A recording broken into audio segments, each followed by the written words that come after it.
നമസ്കാരം. ദർശന ടിവിയുടെ എല്ലാ പ്രിയപ്പെട്ട പ്രേക്ഷകർക്കും വിരുന്നിൻ്റെ ഒരു പുതിയ അധ്യായത്തിലേക്ക് ഹൃദ്യമായ സ്വാഗതം. വിരുന്നിൻ്റെ ടീം ഇപ്പോഴുള്ളത് കാലിക്കറ്റാണ്. ഇന്ന് വിരുന്നിൻ്റെ എപ്പിസോഡ് ധന്യമൊക്കെ നമ്മോടൊപ്പമുള്ള അതിഥികൾ കഴിഞ്ഞ 5 വർഷക്കാലമായി കാലിക്കറ്റ് ആസ്ഥാനമായി പ്രവർത്തിക്കുന്ന ആർക്കിടെക്ചർ മേഖലയിൽ വളരെ പ്രശസ്തമായി നിൽക്കുന്ന ഒരു കമ്പനിയാണ് ഐഡി സ്റ്റുഡിയോ. ഐഡി സ്റ്റുഡിയോ കാലിക്കറ്റിൻ്റെ ഡയറക്ടേഴ്സായ മിസ്റ്റർ മുഹമ്മദ് അനീസും അതോടൊപ്പം തന്നെ ഇർഫാദുമാണ്. വളരെ ആദരപൂർവ്വം സ്വാഗതം ചെയ്യാം ഇരുവരെയും വിരുന്നിലേക്ക്. Dear welcome to the show.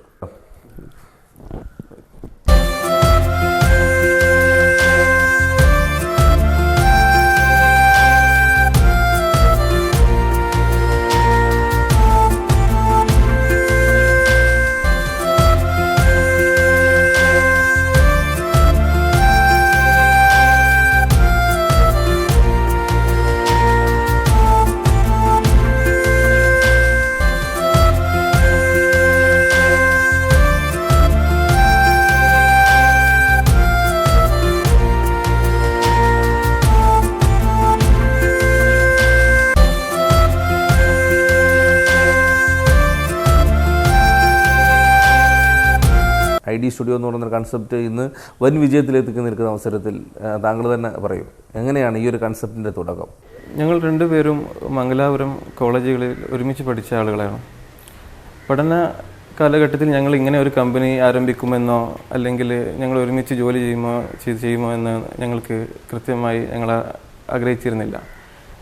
പഠനം കഴിഞ്ഞു, BSc ഡിഗ്രി എടുത്തു. ശേഷം അത് ഇന്റീരിയർ ഡിസൈനിങ്. അതെ, സെയിം ഡിഗ്രി തന്നെ ഞാൻ എൻ്റെ ബിരുദാനന്തര ബിരുദം എടുത്തു. ശേഷം ഞങ്ങൾ നാട്ടിലെത്തി, ഞങ്ങളുടെ ഈ ഡിഗ്രി പൂർണ്ണമാക്കി നാട്ടിലെത്തിയതിനു ശേഷം ഞങ്ങൾ വിവിധ പുറമേയുള്ള കമ്പനികളിൽ ജോലി ചെയ്തു, എക്സ്പീരിയൻസ് നേടി. ശേഷം ഞങ്ങൾ 2 വർഷത്തോളം മറ്റ് കമ്പനികൾക്ക് അവർക്ക് വേണ്ടി സേവനം ചെയ്തതിന് ശേഷം ഞങ്ങൾ ആലോചിക്കുകയുണ്ടായി, എന്തുകൊണ്ട് ഞങ്ങൾക്കൊരു കമ്പനി ആരംഭിച്ചുകൂടാ. അപ്പോൾ ചിന്താഗതികൾ ഏകദേശം സെയിം ആയിരുന്നു നിങ്ങളുടെ? ഞങ്ങൾ യഥാർത്ഥത്തിൽ എപ്പോഴും ആശയവിനിമയം നടത്തുന്ന ആളുകളാണ്. ഞങ്ങൾ നാട്ടുകാരാണ്, സുഹൃത്തുക്കളാണ്. അതുകൊണ്ട് ഞങ്ങൾ എപ്പോഴും ഇതിനെക്കുറിച്ച് ചർച്ച ചെയ്യാറുണ്ടായിരുന്നു.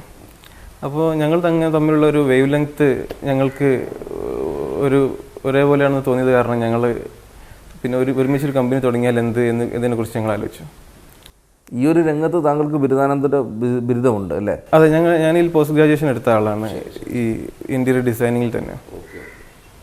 അപ്പോൾ പിന്നെ അതിനുശേഷം ഞങ്ങൾ ഒരു 5 വർഷം മുമ്പുണ്ടായ ഒരു സംഭവമാണ്. ഞങ്ങൾ വേറെ വർക്ക് ചെയ്ത കമ്പനികളിൽ നിന്നും പുതിയൊരു കമ്പനി ഫോം ചെയ്താൽ എന്നതിനെക്കുറിച്ച് ആലോചിച്ചു. ശേഷം പിന്നെ ഞങ്ങൾ ചെറിയ ഒരു രീതിയിലായിരുന്നു ഞങ്ങൾ ഈ കമ്പനിയെ ആദ്യമായിട്ട് രൂപം നൽകിയത്. ഞങ്ങളൊരു വലിയ ബഡ്ജറ്റ് വെച്ച് അങ്ങനെയൊന്നും അല്ല ആരംഭിച്ചത്. ഒരു ചെറിയ ബഡ്ജറ്റ് ഇട്ട് ഞങ്ങളൊരു കമ്പനി ഫോം ചെയ്തു.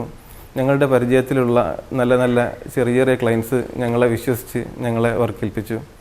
അവരുടെ വിശ്വാസം സൂക്ഷിക്കുന്ന തരത്തിലുള്ള ഒരു പ്രവർത്തനം ഞങ്ങൾ കാഴ്ചവെക്കാൻ സാധിച്ചു. അതാണ് ഞങ്ങളുടെ ഇന്നത്തെയും അന്നത്തെയും ഞങ്ങളുടെ വിജയം. എന്താണ് നിങ്ങളുടെ പ്രധാന ക്വാളിറ്റി എന്ന് ചോദിച്ചു കഴിഞ്ഞാൽ ഇർഫാദിന്റെ അഭിപ്രായം എന്താ? കമ്പനി തുടങ്ങുന്ന സമയത്ത് തന്നെ നമ്മൾ ഇന്റീരിയർ ഡിസൈൻ ചെയ്യുന്ന കാര്യം നമ്മൾ അതിലൊരു കോംപ്രമൈസ് ഇല്ല. ക്വാളിറ്റി കീപ്പ് ചെയ്തുകൊണ്ടുള്ള കാര്യങ്ങളാണ് നമ്മൾ ഇതുവരെ ചെയ്തു പോകുന്നത്. അതാണ് നമ്മൾ വിജയം. അപ്പോൾ അതുകൊണ്ട് തന്നെ നമ്മൾ വർക്കിന്റെ കാര്യത്തിലായാലും ഡിസൈനിന്റെ കാര്യത്തിലായാലും ക്വാളിറ്റി കീപ്പ് ചെയ്തു. അത് തന്നെയാണ് നമ്മളെ ഏറ്റവും ബേസിക് ആയിട്ടുള്ള ഒരു വിജയത്തിന്റെ ഒരു മാനദണ്ഡം. അത് തന്നെയാണ്.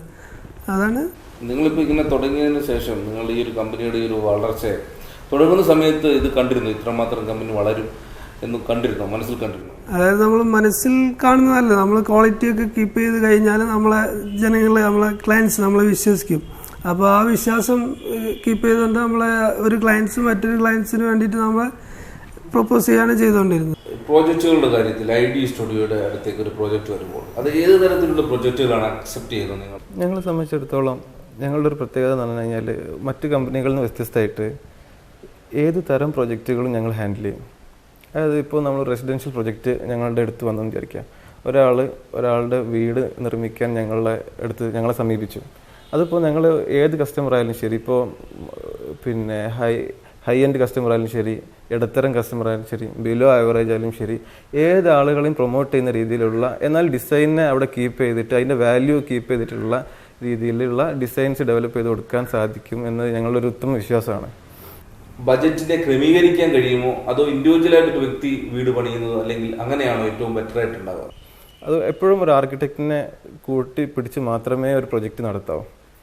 അതിൻ്റെ കാരണം എന്താണെന്ന് വെച്ച് കഴിഞ്ഞാൽ, ഒരു ആർക്കിടെക്റ്റ് അയാളുടെ കൂടെ ഇല്ലെങ്കിൽ അയാൾ എന്തെങ്കിലും ഒരു മിസ്റ്റേക്ക് വരുത്തി വെക്കും, ഒരു പ്ലാനിങ്ങിൽ ഒരു മിസ്റ്റേക്ക് വരുത്തി വെക്കും. പിന്നെ ആ മിസ്റ്റേക്കിനെ തിരുത്താൻ വേണ്ട എക്സ്പെൻസ് മതി ഒരു ആർക്കിടെക്റ്റിന് കൊടുക്കേണ്ട ഫീസോ അല്ലെങ്കിൽ അതിന് വേണ്ട ചിലവ് അത്ര വരുന്നുള്ളൂ. അതുകൊണ്ട് അയാൾക്ക് കിട്ടുന്ന ഗുണം എന്ന് വെച്ച് കഴിഞ്ഞാൽ ബെസ്റ്റ് ഡിസൈൻ കിട്ടും, ക്വാളിറ്റി മെയിൻറ്റെയിൻ ചെയ്യാം, ചിലവ് കുറയ്ക്കാം. എല്ലാം കൊണ്ടും എല്ലാ രീതിയിലും അയാൾക്ക് ബെനിഫിറ്റ് കിട്ടുക. എപ്പോഴും ഒരു ആർക്കിടെക്റ്റിനെ കൂട്ടിപ്പിടിച്ച് മാത്രമേ ഒരു പ്രൊജക്റ്റ് ചെയ്യാൻ പാടുള്ളൂ. അപ്പോൾ ഒരു റൂമിൽ എങ്ങനെ ഏത് ആളുകൾ ഒരു ബെഡ്റൂമിൽ ഫർണിച്ചർ സെറ്റ് ചെയ്താലും, ഒരു വാർഡ്രോബ്, ഒരു കട്ടിൽ, ഒരു ഡ്രസ്സിങ് ടേബിൾ തുടങ്ങിയ ഫർണിച്ചർ എങ്ങനെ വന്നാലും വരും. അത് ഒരു എഞ്ചിനീയറോ ആർക്കിടെക്റ്റോ ഡിസൈനറോ ആരും വേണ്ട ആവശ്യമില്ല. പക്ഷേ ഞങ്ങൾ ത്രൂ ചെയ്യുമ്പോൾ എന്താണ് അതിൻ്റെ ഗുണം എന്ന് വെച്ച് കഴിഞ്ഞാൽ, നിങ്ങളേതായാലും അത് ഫർണിച്ചർ വാങ്ങിയിടുന്നുണ്ട്, ഞങ്ങളത് ചെയ്യുമ്പോൾ ഞങ്ങളത് അറേഞ്ച് ചെയ്യുന്നുണ്ട്. അതാണ് നിങ്ങൾ ചെയ്യുമ്പോഴുള്ള മാറ്റം. എക്സ്പെൻസ് സെയിം ആണ്, മാറ്റം ഞങ്ങളതൊന്ന് അറേഞ്ച്ഡ് ആക്കി തരുന്നു. അതിലാണ് അതിൻ്റെ ഡിസൈനിലെ മാറ്റം നിങ്ങൾക്ക് കിട്ടുന്നത്.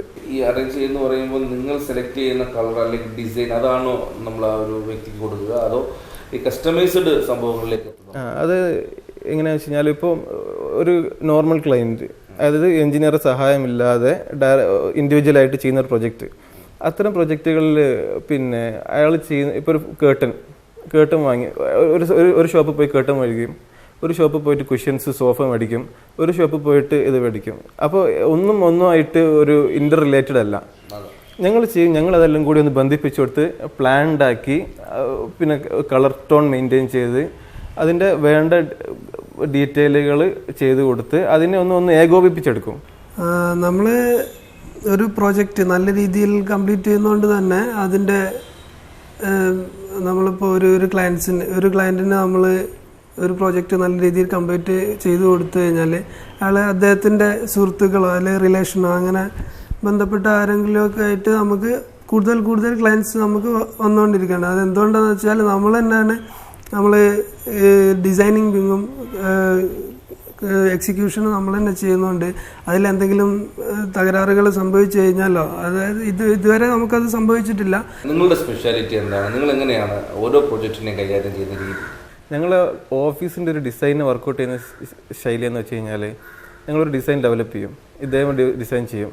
ഞങ്ങൾ അങ്ങോട്ടും ഇങ്ങോട്ടും ഒരുപാട് തവണ സംസാരിച്ചും ഡിസ്കസ് ചെയ്തിട്ടും, അപ്പോൾ ഒരാൾ ചെയ്ത ഡിസൈൻ ആപ്ലിക്കബിൾ അല്ലെങ്കിൽ അപ്പം മാറ്റി അടുത്ത ഡിസൈനിലേക്ക് കിടന്ന് വീണ്ടും വർക്കൗട്ട് ചെയ്തിട്ടാണ് ഞങ്ങൾ എപ്പോഴും ഒരു പ്രൊഡക്റ്റിനെ ഞങ്ങൾ സൈറ്റിലേക്ക് ലോഞ്ച് ചെയ്യുന്നത്. ഈ NRIസിന് വേണ്ടിയിട്ട് നിങ്ങൾ എന്തെങ്കിലും പദ്ധതികൾ പ്ലാൻ ചെയ്തിട്ടുണ്ട്? കാരണം നിങ്ങളുടെ ക്ലയൻസ് എടുത്ത് നോക്കുകയാണെങ്കിൽ ഭൂരിഭാഗവും NRIs തന്നെയാണ്. കേരളത്തിലെ ഒട്ടുമിക്ക ഭാഗങ്ങളും വർക്ക് നടക്കുന്നുണ്ടെങ്കിലും മലബാർ ഏരിയയിലാണ് ഞങ്ങളുടെ കൂടുതൽ പ്രൊജക്ട്സും ഞങ്ങൾ ഹാൻഡിൽ ചെയ്യുന്നത്. മലബാർ ഏരിയയിൽ എല്ലാവർക്കും പറയുന്നത് പോലെ പ്രവാസികളെ കൊണ്ട് ആണ് കാര്യങ്ങൾ അവിടെ നടക്കുന്നത്. അവിടെ UAE ആയാലും ശരി, ഖത്തറും, അവിടെ സൗദി അറേബ്യ തുടങ്ങിയ രാജ്യങ്ങളിൽ ജോലി ചെയ്യുന്ന പ്രവാസികളാണ് ഞങ്ങളുടെ കൂടുതൽ കസ്റ്റമേഴ്സ്. അവരെ സംബന്ധിച്ചിടത്തോളം ഒരു വീട് വെക്കുക എന്നത് വലിയൊരു തലവേദന ആയിട്ടുള്ള കാര്യമാണ്. അപ്പോൾ ഞങ്ങൾ അവർക്ക് വേണ്ടി ചെയ്യുന്ന പദ്ധതികൾ എന്താണെന്ന് വെച്ചാൽ, ഞങ്ങൾ കൺസൾട്ടിങ് പാർട്ട് എന്നത് മാറ്റി നിർത്തിയാൽ പ്രൊജക്റ്റ് മാനേജ്മെൻറ്റ് എന്ന ഒരു ഭാഗം കൂടി ഞങ്ങൾ അവർക്ക് വേണ്ടിയിട്ട് തയ്യാറാക്കിയിട്ടുണ്ട്. അവർ നാട്ടിലില്ലെങ്കിലും അവരിവിടെ ഉള്ള രീതിയിൽ തന്നെ ഞങ്ങൾ അതിൻ്റെ പ്രൊജക്റ്റിനെ മാനേജ് ചെയ്തിട്ട് അതിനെ പൂർത്തീകരിച്ച് കൊടുക്കുന്ന ഒരു രീതി. താങ്കളുടെ കുടുംബ വിശേഷങ്ങളിലേക്ക് വരുന്നത്, കുടുംബത്തിൽ ആരൊക്കെയാണുള്ളത്, അവരുടെ വിശേഷങ്ങളോട് പറയും. കുടുംബത്തിൽ ഞങ്ങളിവിടെ ഫാദർ മദറുണ്ട്, ഭാര്യ, ഒരു മോളുണ്ട്. ഭാര്യ നസ്രി, മകളുടെ പേര് നൈല. ഞങ്ങളെല്ലാവരും ഇവിടെ ഒരുമിച്ച് സന്തോഷത്തോടെ. ഞാൻ, എൻ്റെ ഉപ്പ, ഉമ്മ, പിന്നെ 2 സിസ്റ്റേഴ്സാണ്. പിന്നെ എനിക്ക് ഒരു ട്വിൻ ബ്രദറുണ്ട്. പിന്നെ ഞാൻ കല്യാണം കഴിച്ചതാണ്. എനിക്ക് ഒരു മകനുണ്ട്, ഇഫ്രാസ് അമൻ എന്ന് പറഞ്ഞിട്ടുള്ള ഒരു മകനുണ്ട്. ഇഫ്രാസ് അമൻ. ഇഫ്രാസ്. വൈഫിന്റെ പേര് നജ്ല. നജ്ല. താമസം ഒരു കൊടുവള്ളിയിലാണ് ഞാൻ കൊടുവള്ളിയല്ല, ഞാൻ താമരശ്ശേരിയിലാണ്. പ്രോപ്പറായിട്ട് പറഞ്ഞാൽ താമരശ്ശേരി തച്ചമ്പുയിൽ എന്ന് പറഞ്ഞ സ്ഥലത്താണ്. അപ്പോൾ കൂടുതൽ പ്രൊജക്റ്റുകൾ ഇനിയും നിങ്ങളുടെ കരങ്ങളിലേക്ക് എത്തട്ടെ. ID സ്റ്റുഡിയോയിൽ എത്തുന്ന ഓരോ പ്രൊജക്റ്റുകളും വളരെ സുരക്ഷിതമാണെന്നാണ് ഞങ്ങളുടെ വിശ്വാസം. എന്തായാലും ഇത്രയും സമയം, വളരെ വിലപ്പെട്ട സമയം ഞങ്ങളുമായി സംവദിച്ചതിൽ ഞങ്ങളുടെ നന്ദി അറിയിക്കുകയാണ്. Thank you very much. Thank you Aneesh. Thank you.